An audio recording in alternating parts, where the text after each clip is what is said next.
A game isn't guaranteed to be a visual stunner purely because it's using a particular engine, but a good engine certainly can make it easier for developers to deliver much more technically and visually impressive games than you'd expect in ordinary circumstances. Many, for instance, have already been able to use Unreal Engine 5 and its particular toolset to craft some genuinely gorgeous games, which is exactly what we're here to discuss. So, here are 15 games built on Unreal Engine 5 that will take your breath away with their visual accomplishments. Tekken 8. Post-launch missteps notwithstanding, there's plenty to love about Tekken 8 itself, and its visuals are high on that list. From the intricately crafted character models and the insanely detailed environments that all of the game's explosive bouts take place in, to of course the fights themselves. Everything in the game looks incredibly crisp and high quality, helping elevate the on-screen action to even greater heights. Senua's Saga Hellblade 2.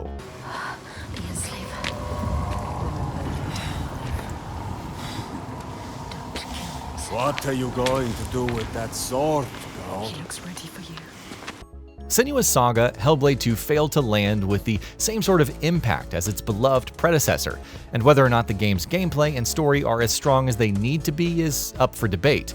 But from a visual standpoint, there is no denying that this is an absolute stunner. Hellblade 2 is easily one of the best looking games we've played in recent memory, with every single frame across the entirety of the experience looking breathtakingly spectacular. Silent Hill 2 Remake. Silent Hill 2's recently released remake looking as good as it does wasn't as much of a surprise as the rest of the game being good was to many. Bloober Team has, after all, always excelled at making excellent looking games, and sure enough, Silent Hill 2 doesn't disappoint in that area. From the oppressive fog covering the town's streets, to the decrepit environments that James finds himself in through the story, to the horrifying creatures you encounter, Silent Hill 2's graphics never stop flexing. Until Dawn Remake. Here's another newly released horror remake, and though Until Dawn didn't come anywhere close to enjoying the sort of acclaim that Silent Hill 2 did, it is a really good-looking game. Yes, there's an argument to be made that the remake changes the original's aesthetic a bit too much, but we fall in the group that likes how the remake looks, whether that's because of its overhauled lighting, its improved character models, or other enhancements. Brothers: A Tale of Two Sons Remake. We're going to stick with the remakes for just a bit longer, because even though Brothers: A Tale of Two Sons' second go-around isn't the sort of technical beast that other games in this list classify as, it is a great-looking game in its own right. A lot of that is obviously down to the excellent art design of the original game, but the remake's enhanced visuals certainly do a great job of bringing that original vision to life so effectively. Still Wakes the Deep.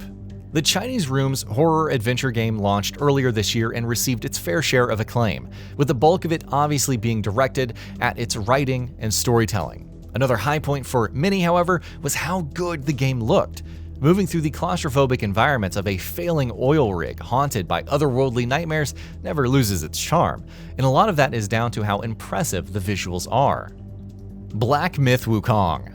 Black Myth Wukong turned millions of heads in the years leading up to its release with its drop-dead gorgeous visuals, so it's no surprise that in the aftermath of its release in August, it now easily stands as one of the best-looking games of the year. Outstanding models for bosses and enemies, gorgeously lit and spectacularly detailed environments, and a level of detail that is rare to see. Who are you? All of it comes together in one of the year's most graphically impressive games. Banishers: Ghosts of New Eden. We're not going to overstate things here, because Banishers: Ghosts of New Eden is very much a AA game, so to speak, and not as much of a graphical powerhouse. But it is a good-looking game in its own right. It brings its bleak world to life quite effectively, and though it never quite scales the visual heights of so many other games in this feature, it does always maintain a respectable level of quality on that front, which is fine because really the story and the writing are where the game's biggest strengths lie. Bodycam. A first-person shooter played from a bodycam perspective. Bodycam is a much better game than you'd expect to see from a small and obscure indie development team. Touting graphics that are so impressive that they almost look close to being legitimately photorealistic at times. Bodycam is a surprisingly great-looking game, and given the fact that it's still in early access, there's every possibility that it may even look better by the time that it's fully out. The First Descendant. The First Descendant has more than a few issues as a gaming experience, from excessive grinding and repetitive missions to aggressive monetization and more, but it does at the very least look legitimately great.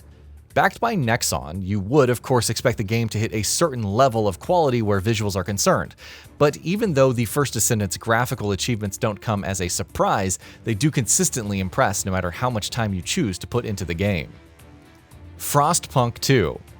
11-bit studios decided to move to Unreal Engine 5 rather than its internal proprietary engine for the development of Frostpunk 2, and its critical reception suggests it's certainly a worthy sequel. But though its post-apocalyptic setting and its mechanically dense gameplay and simulation mechanics are what really make Frostpunk 2 tick, something else that contributes to the experience is its visuals. The game boasts one of the most well-realized and bleakest post-apocalyptic settings you'll find, and the fact that it's as visually impressive as it is has a big role to play in that. Satisfactory. Finally launching out of early access in September, Satisfactory is likely going to end 2024 high on many year-end lists.